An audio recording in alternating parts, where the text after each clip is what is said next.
And our other big story, tomorrow is Election Day. It's finally here, and it will mark the end of that bitter 14-month-long fight between Senator John Cornyn and Attorney General Ken Paxton in the GOP primary runoff. President Trump has recently endorsed Paxton, and that endorsement is now expected to drive turnout for tomorrow's primary.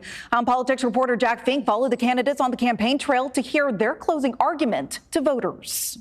He's going to take the photo. Campaigning in Little Elm before the conservative group Restore the Republic, Attorney General Ken Paxton pointed to his record of suing the Obama and Biden administrations, including on President Biden's last day in office.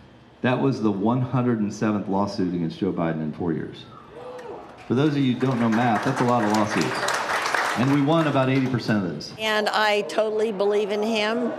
He's a good man. He's done so many good things. On the other hand, I feel John Cornyn has been there a long time and done absolutely nothing for the state of Texas. And what is it that Paxton has done that resonates with you? Well, I think a lot of the different things he did when he sued Biden, also the lawsuits he's done against Obama. Cornyn has sharply criticized Paxton for his ethical and marital problems. There being 8 yeas and 22 nays, a finding of acquittal is entered for Article 8. While the Attorney General was acquitted in the 2023 impeachment trial in the Texas Senate, the Attorney General's office will have to pay about $6.7 million to Paxton's 4 former top hand-picked officials in his office who became whistleblowers. Paxton fired them after they went to the FBI to report alleged wrongdoing, something he's always denied. Federal authorities investigated Paxton, but he was not charged. His wife, State Senator Angela Paxton of McKinney, filed for divorce last year, citing biblical grounds in a post on X. Paxton's supporters, like Steve Brown, are sticking with him. You know, if I was looking for him to be my pastor, if I was looking for him to be my marriage counselor, if I was looking for him to do those jobs, then yeah, sure, I'd be more concerned with what Cornyn's saying. But the reality is I'm not. I'm looking for him to be a bulldog that goes to Washington, D.C., that makes sure that they in D.C. understand that we in Texas will not be trampled, that you will have to come and take it. And you don't think Cornyn is a fighter? He hadn't done it in 40 years, Jack. Why would he start tomorrow? And you think Paxton is the fighter? I know it. Look at his history.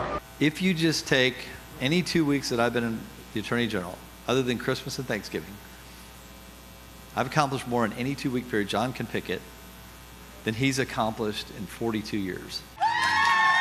The Attorney General has repeatedly questioned Cornyn's support for President Trump and said the senator only changed his tune last year after he entered the race to challenge the incumbent. The fake John Cornyn is going away in about 7 days. So I appreciate your comments. 1, 2, 3. Y'all hungry? Yeah. So we're just trying to encourage everybody to make sure that their voice and their values are being represented in this runoff. A little Texas barbecue doesn't hurt. Sure smells good. At a campaign barbecue in the Colony, Senator John Cornyn brought the heat against rival Ken Paxton.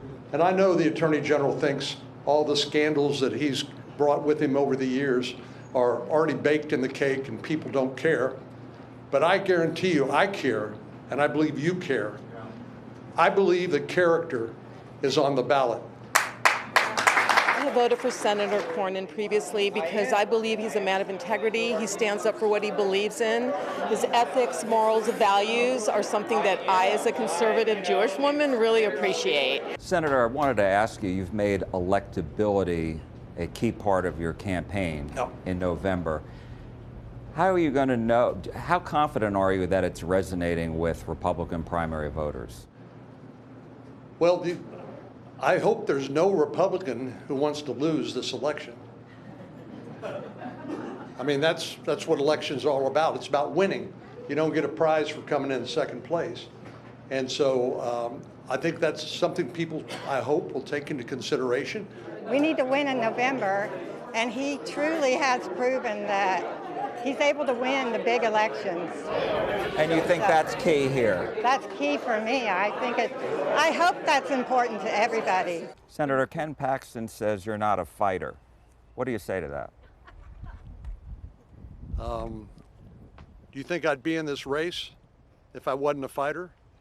I mean, I may not look like I'm angry all the time, but refuse to lose, and I'm going to fight to win this race, and I believe we will win this race.